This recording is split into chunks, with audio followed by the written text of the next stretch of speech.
എല്ലാവർക്കും പുതിയൊരു വീഡിയോയിലേക്ക് സ്വാഗതം. നമ്മളിൽ പലർക്കും സംഭവിച്ചിട്ടുള്ള ഒരു കാര്യമാണ്, അല്ലെങ്കിൽ സംഭവിക്കുന്ന ഒരു കാര്യമാണ്, ഒരു കൂട്ടത്തിലിരിക്കുമ്പോൾ നമ്മൾ അറിയാതെ ഒരുപാട് കാര്യങ്ങൾ സംസാരിച്ചു പോകുന്നത്. ചിലപ്പോൾ അത് ആവശ്യമില്ലാത്ത കാര്യങ്ങളാകാം, അല്ലെങ്കിൽ സ്വകാര്യമായ കാര്യങ്ങളാകാം. പിന്നീട് നമ്മൾ ഓർക്കുമ്പോൾ അയ്യോ അതെന്തിനാണ് ഞാൻ പറഞ്ഞത് എന്ന് ചിന്തിച്ചു പോവുകയും ചെയ്യും. ഇതിനെയാണ് നമ്മൾ ഓവർ ഷെയറിംഗ് എന്ന് പറയുന്നത്. ഇതൊരു ചെറിയ പ്രശ്നമല്ല. ഓവർ ഷെയറിംഗ് നമ്മുടെ ബന്ധങ്ങളെ കാര്യമായി തന്നെ ബാധിക്കാനുള്ള ചാൻസ് ഉണ്ട്. നമ്മൾ അറിയാതെ നമ്മളെ തന്നെ ഒരുപാട് ആളുകൾക്ക് മുന്നിൽ ഇത് തുറന്നു കാട്ടാനും വഴിയൊരുക്കും. ഇന്ന് നമ്മൾ സംസാരിക്കുന്നത് എങ്ങനെ ഈ ശീലം മാറ്റിയെടുക്കാമെന്നതിനെക്കുറിച്ചാണ്. നമ്മൾ എന്തെങ്കിലും പറയാൻ തുടങ്ങുമ്പോൾ ആ നിമിഷം ഒരു പോസ് എടുക്കുക, ഒരു സെക്കൻഡ് നേരത്തേക്ക് ചിന്തിക്കുക. ഞാനിത് പറയേണ്ടതുണ്ടോ? ഇത് ആവശ്യമാണോ? ഇത് മറ്റൊരാളെ എങ്ങനെ ബാധിക്കും? ഇങ്ങനെ ചിന്തിച്ചതിന് ശേഷവും ഒരു കാര്യം പറയണമെന്ന് തോന്നിയാൽ മാത്രം നമുക്കത് ഷെയർ ചെയ്യാം. ഒരു കാര്യം കേൾക്കുമ്പോൾ ഒന്ന് നിർത്തി ആലോചിക്കുന്നത് വളരെ ഗുണകരമായിട്ടുള്ള കാര്യമാണ്. വേഗത്തിൽ തന്നെ പല കാര്യങ്ങളും നമുക്ക് ഇതിലൂടെ പറയാതിരിക്കാനും സാധിക്കും. രണ്ടാമത്തെ കാര്യം കേൾക്കാൻ പഠിക്കുക എന്നതാണ്. നമ്മൾ സംസാരിക്കുന്നതിനേക്കാൾ കൂടുതൽ കേൾക്കാൻ ശ്രമിക്കുക.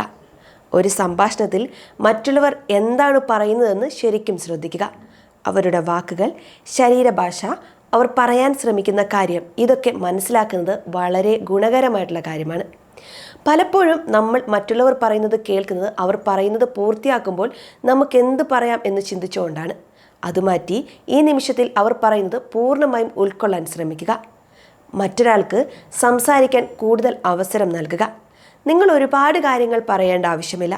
കാരണം നിങ്ങൾ കേൾക്കാൻ തയ്യാറാണെന്ന് അപ്പുറത്തിരിക്കുന്ന ആളെ തോന്നിപ്പിക്കുക. ഇത് നിങ്ങൾക്ക് കൂടുതൽ വിവരങ്ങൾ നൽകും. ഒപ്പം ഓവർ ഷെയറിംഗ് ഒഴിവാക്കാനും സഹായിക്കും. അതുപോലെ നിങ്ങളോട് സംസാരിക്കാൻ വരുന്ന ആൾക്ക് നിങ്ങളെ കേൾക്കാനിരിക്കുന്നത് കൂടുതൽ ആത്മവിശ്വാസവും നൽകും. മൂന്നാമത്തെ കാര്യം സ്വയം ചോദിക്കുക എന്നതാണ്. സ്വയം ഒരു പരിശോധന നടത്തുന്നത് നല്ലതാണ്.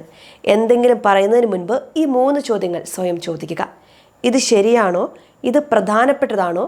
ഇത് മറ്റൊരാളെ വേദനിപ്പിക്കുമോ? ഈ 3 ചോദ്യങ്ങൾക്ക് ഉത്തരം ഉണ്ടെങ്കിൽ മാത്രം ആ വിവരം പങ്കിടാൻ ശ്രമിക്കുക. അല്ലെങ്കിൽ അത് നിങ്ങളോടൊപ്പം തന്നെ വെച്ചേക്കുക. എല്ലാ സത്യങ്ങളും എല്ലാവരോടും പറയേണ്ടതില്ല. ചില കാര്യങ്ങൾ നിങ്ങളുടേത് മാത്രമാണ്. നാലാമത്തെ കാര്യം ശരീരഭാഷ ശ്രദ്ധിക്കുക എന്നതാണ്. നിങ്ങളുടെ ശരീരഭാഷ എപ്പോഴും ശ്രദ്ധിക്കണം. നിശബ്ദമായി നിരീക്ഷിക്കുന്നവർ സാധാരണയായി കുറച്ചുകൂടി ശാന്തരായിരിക്കും. അവരുടെ കൈകൾ കെട്ടിവയ്ക്കുകയോ തല കുനിക്കുകയോ അല്ലെങ്കിൽ വളരെ അസ്വസ്ഥതയോടെ ഇരിക്കുകയോ ചെയ്യില്ല. നിങ്ങളുടെ ശരീരഭാഷ നിങ്ങളൊരു നല്ല കേൾവിക്കാരനാണെന്നതിൻ്റെ സൂചന മറ്റുള്ളവർക്ക് നൽകണം. നേരെ ഇരിക്കുക, തല ഉയർത്തിപ്പിടിക്കുക, പുഞ്ചിരിക്കുക. ഇത് നിങ്ങൾക്ക് കൂടുതൽ ആത്മവിശ്വാസം നൽകും. ഒപ്പം മറ്റുള്ളവർ നിങ്ങളെ കൂടുതൽ തുറന്ന് സംസാരിക്കാൻ വിശ്വസിക്കുകയും ചെയ്യും. അഞ്ചാമത്തെ കാര്യം സൈലൻറ്റ് ഒബ്സർവർ എന്നതാണ്. ഒരു സൈലൻറ്റ് ഒബ്സർവർ ആകാൻ ശ്രമിക്കുക. ഇതിനർത്ഥം നിങ്ങൾ സംസാരിക്കാതെ ഇരിക്കുക എന്നല്ല. ചുറ്റും നടക്കുന്ന കാര്യങ്ങൾ, ആളുകളുടെ ഇടപഴകൽ, അവരുടെ സംഭാഷണങ്ങൾ എന്നിവ നിശബ്ദമായി തന്നെ നിരീക്ഷിക്കുക. ഇത് നിങ്ങൾക്ക് ഒരുപാട് വിവരങ്ങൾ നൽകും. ആളുകളുടെ സ്വഭാവം, ഒരു കൂട്ടത്തിൻ്റെ മാനസികാവസ്ഥ, ഒരു സാഹചര്യത്തിൻ്റെ പൊതുവായ ഭാവം എന്നിവയെല്ലാം നിങ്ങൾക്ക് കൂടുതൽ വ്യക്തമാകും. നിങ്ങളൊരു കാര്യത്തെക്കുറിച്ച് സംസാരിക്കുന്നതിന് മുൻപ് അതിൻ്റെ എല്ലാ വശങ്ങളും മനസ്സിലാക്കാൻ ഇത് നിങ്ങളെ സഹായിക്കും. നിങ്ങൾ സൈലൻ്റ് ആയിരിക്കുമ്പോൾ നിങ്ങളൊരു മണ്ടനാണെന്ന് ആരും വിചാരിക്കില്ല. മറിച്ച് നിങ്ങൾ കൂടുതൽ വിവേകശാലിയാണെന്നാണ് ആളുകൾ ചിന്തിക്കുക. കാരണം വിവേകമുള്ള ആളുകൾ ആവശ്യമുള്ളപ്പോൾ മാത്രമാണ് സംസാരിക്കുക. ഓവർ ഷെയറിംഗ് നിർത്തുന്നത് ഒരു ഒറ്റ ദിവസം കൊണ്ട് സംഭവിക്കുന്ന കാര്യമല്ല. ഇതൊരു തുടർച്ചയായ പ്രക്രിയയാണ്. ഈ പറഞ്ഞ കാര്യങ്ങൾ പതിയെ പതിയെ നിങ്ങളുടെ ജീവിതത്തിൽ ഉൾപ്പെടുത്താൻ ശ്രമിക്കുക. നിങ്ങൾ സംസാരിക്കുമ്പോൾ കുറച്ചുകൂടി ആഴത്തിൽ ചിന്തിക്കുക. നിങ്ങളൊരു നല്ല ശ്രോതാവാകുമ്പോൾ നിങ്ങൾക്ക് ചുറ്റുമുള്ള ലോകം കൂടുതൽ വ്യക്തമാവുകയും ചെയ്യും.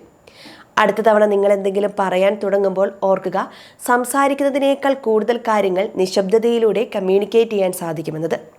ഈ വീഡിയോ നിങ്ങൾക്ക് ഇഷ്ടപ്പെട്ടെങ്കിൽ ലൈക്ക് ചെയ്യുക, നിങ്ങളുടെ സുഹൃത്തുക്കളുമായി പങ്കിടുക. മറ്റൊരു വീഡിയോയുമായി വീണ്ടും കാണാം. നന്ദി.